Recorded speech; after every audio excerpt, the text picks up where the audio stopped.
For almost a century, Ohio Valley Goodwill Industries has played a critical role employing and training people with disabilities for the job market. And this summer, the local Goodwill earned a rare recognition for its efficiency and effectiveness.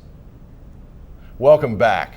Everybody knows Goodwill. In 2009, Greater Cincinnatians donated almost 43 million pounds of materials for the local organization for recycling and resale, which assisted over 2,300 people, placing 670 people in jobs in the general market. Numbers only mean something when translated into the experience of individuals. Here is a story of Stephanie, which is reported by Michael Flannery, who now serves as the communications director for Goodwill Industries. Stephanie Mitchell had been a model employee for Kroger's for years. I've been in the store since October. Don't believe she's missed a day. Don't believe she's missed a minute. She's an excellent employee. If you had a dozen Stephanies, you could rule the world. But then a small change put her job at risk. They were going to a new bagging system, and Stephanie had to be trained for it. So they came to her father and I and said she needed to have a job coach within at least 2 weeks. So we contacted Goodwill, and they was able to get a job coach. What a job coach is someone who comes into a place of employment and assists an individual in learning their job to the management's expectations. Stephanie needed to have a little more assistance to be able to complete the job the way that it needs to be done. The quality of training that Matt provides is outstanding. When Matt came in to train Stephanie, he knew exactly what he was supposed to do. I knew how to interact with her, not tell her that she was doing it wrong, but showing her a better way of doing it. Stephanie's doing a great job right now. She has customers that specifically go to her lines because they enjoy interacting with her. She's especially great to the little kids that come in. She acknowledges each one of them, gives them a little sticker. She goes above her job. I didn't train her to do that. Goodwill Industry trained her to do that. Every 3 years, Ohio Valley Goodwill Industries must be reaccredited by the Commission on Accreditation of Rehabilitation Facilities, CARF. In 2010, the agency received a perfect compliance report, which is rare, but that was the third consecutive perfect compliance audit in a row, something only 3% of similar agencies ever achieve. To discuss the significance of this audit, I am joined this morning by Richard Oestreich, who is with the Development Office of the local Goodwill Industries, which is the Ohio Valley Goodwill Industries. Welcome to Newsmakers. Good to be here, Dan. By the way, having Michael Flannery as your communications director with his experience in television and his commitment to young people particularly is a great asset for Goodwill Industries. It really is. We're glad to have Michael working with us. Yeah, it's a very nice little piece that he created there. Goodwill Industries, I'm not sure. Lots of us know it because we donate things there. We donate not just money, but things. Tell us, though, what the real mission of Goodwill Industries is. Well, everything that's donated and sold in stores is translated into resources to provide services to people who are disabled and disadvantaged. On any given day, we're working with 600 or 700 people who are disabled or disadvantaged in the tri-state area. And the donations, which we sell in the stores, create funds and money. And our greatest mission is not the stores, our greatest mission is working with people with disabilities. So is the goal to directly provide jobs for people, or is it a dual role of also, in whatever cases are possible, provide the training that allow people to go out beyond Goodwill Industries and find jobs in the general community, people like Stephanie? Sure, it's all of that. There are some people who probably can't work, or they might just be able to work for a couple of hours a week. In that case, we may put them to work in our sheltered shop, or we may put them to work or just have them do leisure time activities, something to get them out and improve their socialization, raise them to the highest level that they can achieve. But one of our most important things is to put people to work. We want people with disabilities to be out in the community working like the rest of us do.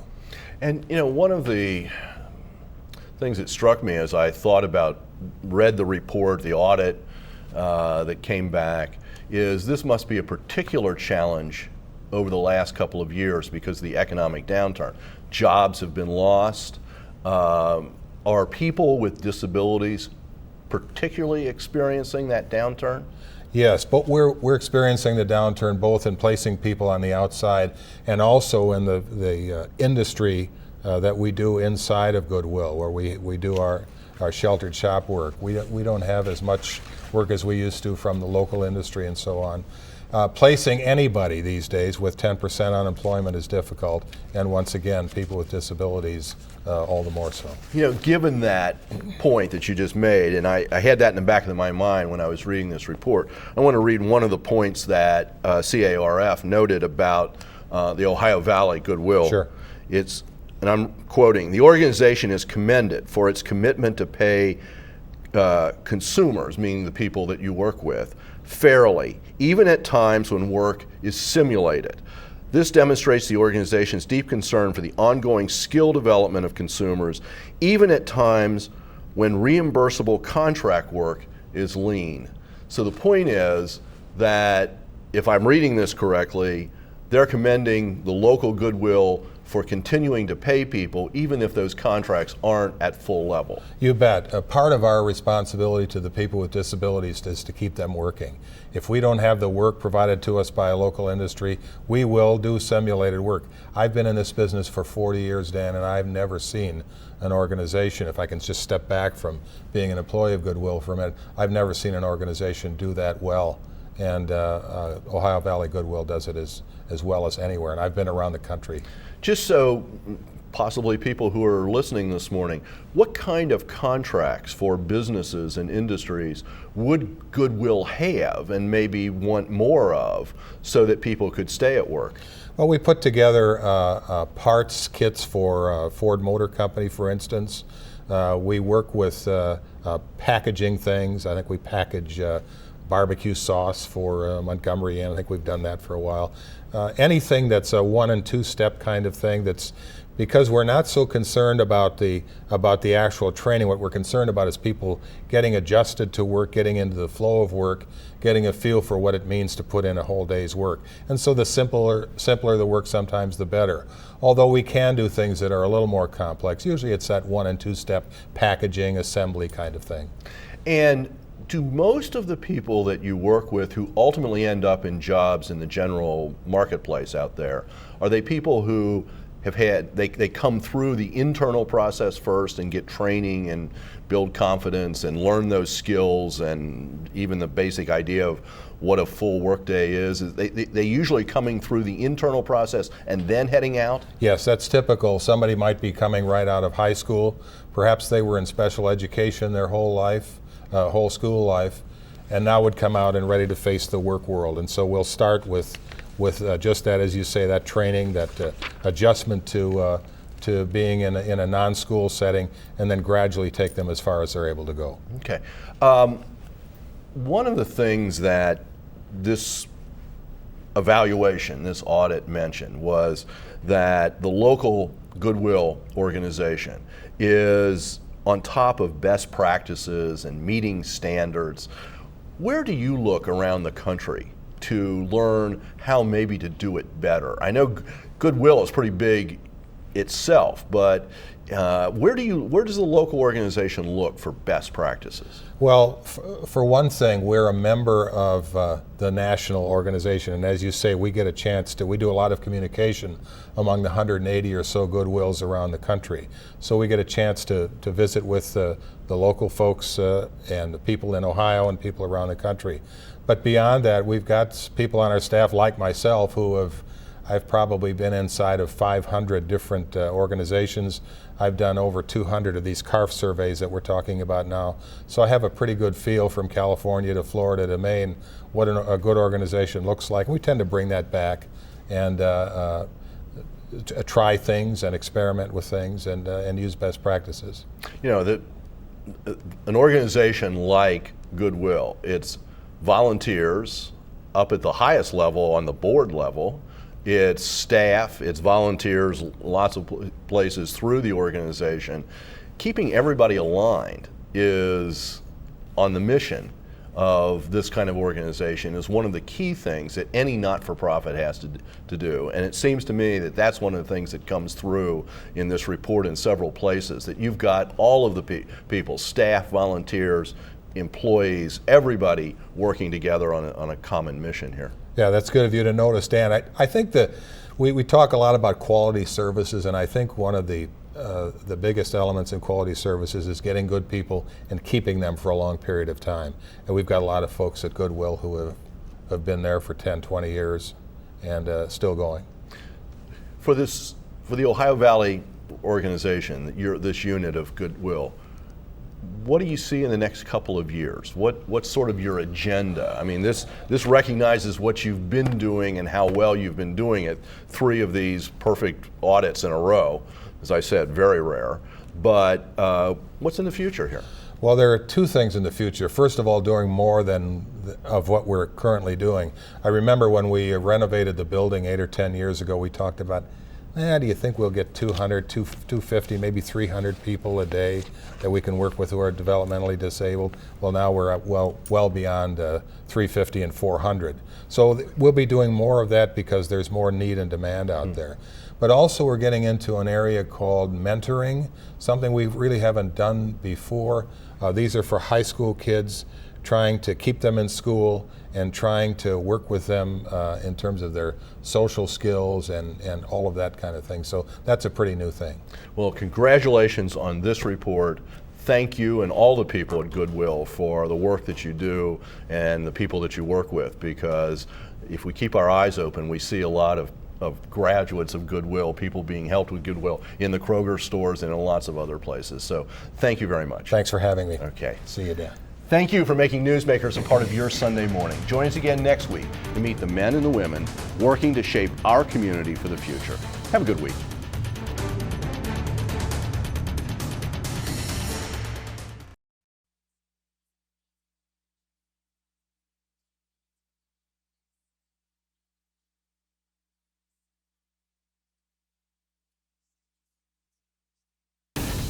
The inside story on the issues that affect you and your community. This is Local 12 Newsmakers. You know, Hillary and I don't agree on everything. I believe that diplomacy should be the cornerstone of any foreign policy. And I can see Russia from my house. I don't agree with the Bush doctrine. I don't know what that is. Politicians have been a rich field of material for comedians since before the founding of the nation. In the serious world of policymaking, what role do laughs play? Good morning and welcome to Local 12 Newsmakers. I'm not humorless, but when I'm talking about issues that I think are important to the future of the community, I'm pretty serious and straightforward. I try to tease out information and understanding through good questions and respectful conversation. But after 14 years of doing this show, I understand the strengths and limits of that approach, which may explain why I absolutely love the way comedians approach politics, creating not just fun, but insight. Let me be clear. As a citizen and as president, I believe that Muslims have the right to practice their religion as everyone else in this country.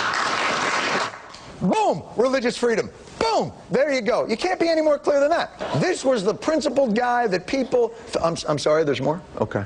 I was not commenting, and I will not comment on the wisdom of making a decision to put a mosque there. Oh, well, that's walking it back a little bit there. That kind of reminds me, actually, of his campaign slogan, yes, we can, but should we? A new book, The Dance of the Comedians, the People, the President, and the Performance of Stand-Up Comedy in America, is a great history of the evolving role of comedy in the American political scene. And it was written by Peter Robinson, an assistant professor of history at the College of Mount St. Joseph. Peter, welcome to Newsmakers. Thank you. This is fun. And my first question is, this started out as a doctoral dissertation at Miami University. How did you ever get Alan Winkler and those academics up there to let you do this kind of dissertation. My research was on changing images of time in the late 18th century sermons. Believe me, there were no yucks there. It sounds almost as funny, Dan. Oh, yeah, right, yeah. Partially in Latin, by the way, okay. One of the things that Alan said, and I think one of the things that resonates well in the book, is that people get to laugh.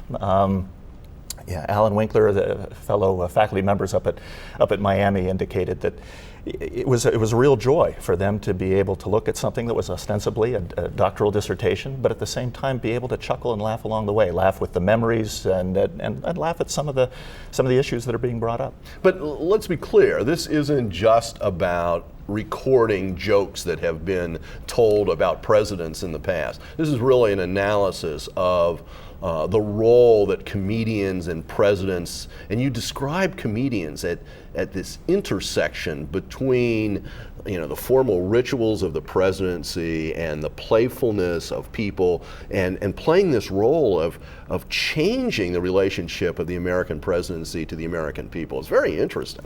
Yeah, well, thank you. I think that humor, laughter, comedy, I think, is part of our DNA as American citizens.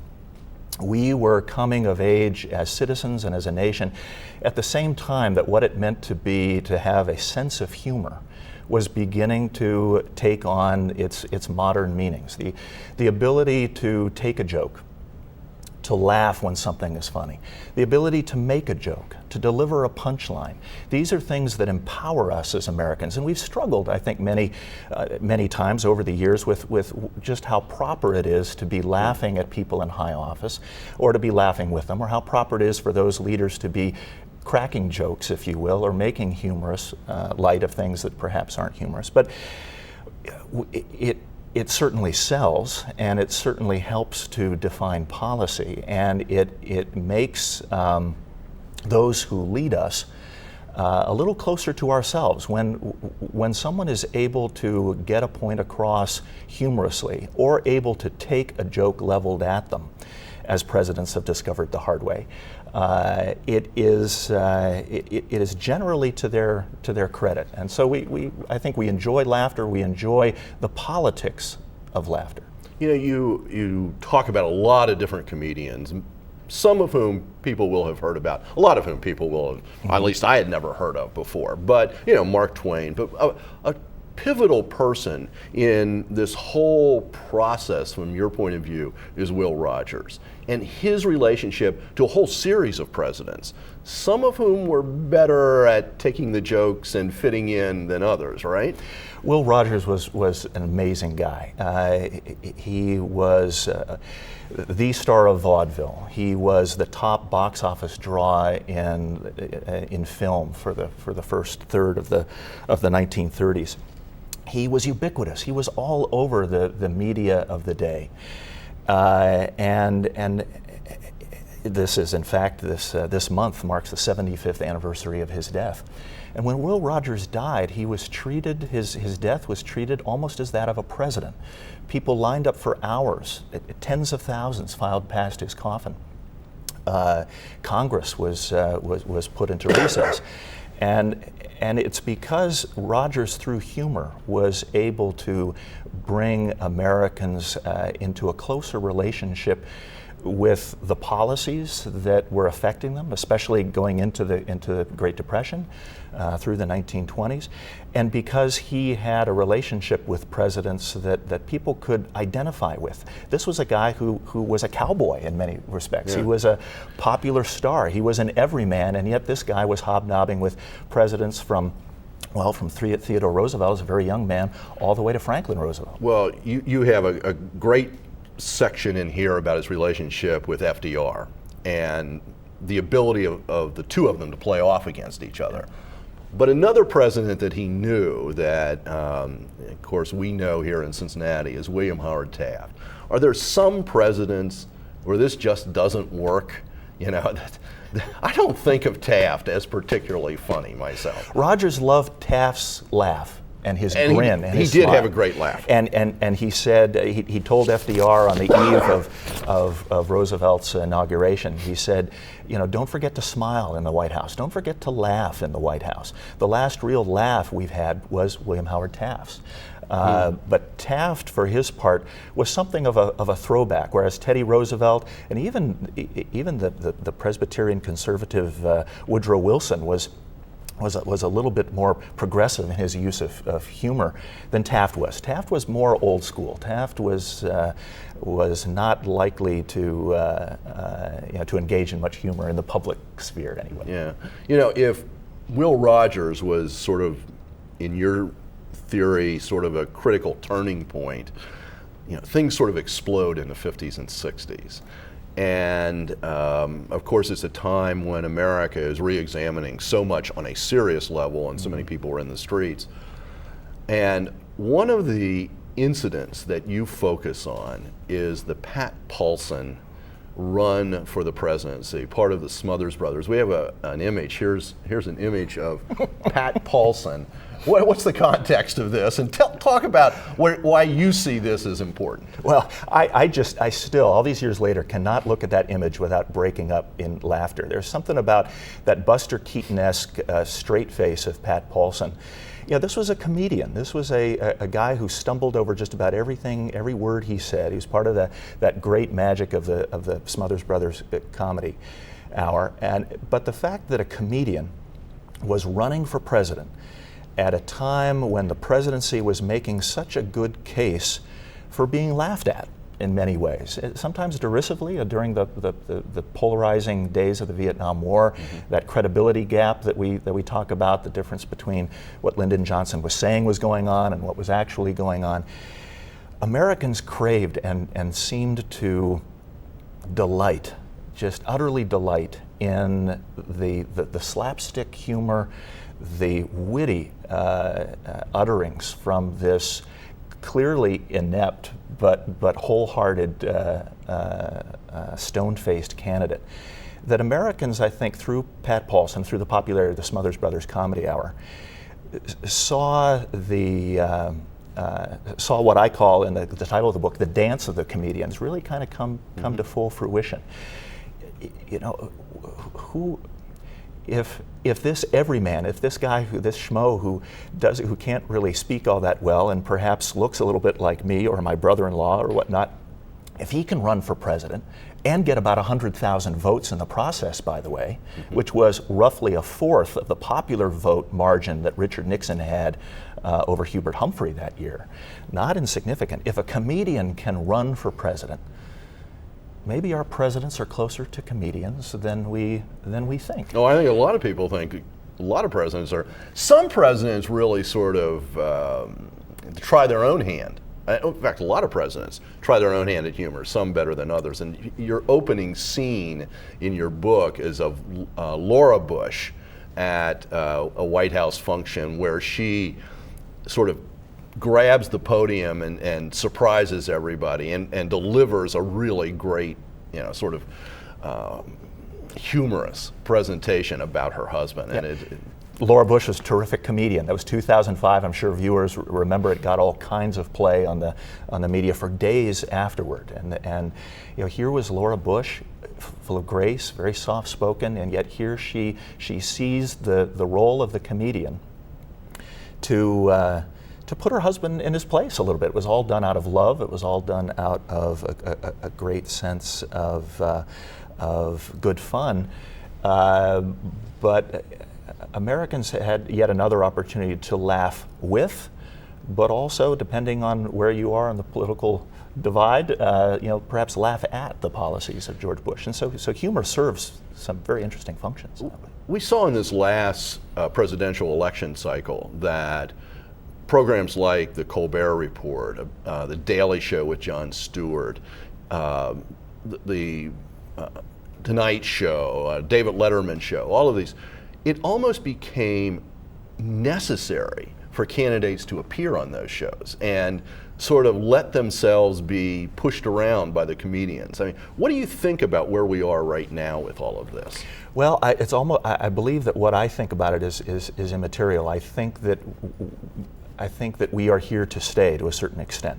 I don't use the term in my book, but I think that we now are in the midst of a humor industrial complex, to paraphrase Dwight Eisenhower, that the laughs are big bucks, and presidents understand that if they are going to get their message out, they not only have to show that they have a sense of humor, but they have to dance with the professional comedians. They have to go on the air, and they have to show that they can take a joke, make a joke, and the professionals like Stewart and Leno and others are making some bucks along the way. Okay, I want to make final point here. This is The Dance of the Comedians by Peter Robinson. It's in bookstores. You can get it. It's a good read. And thank you for being here this morning. Thank you. Stay tuned after the break. The local Goodwill Industries earns a remarkable recognition for its efficiency and effectiveness.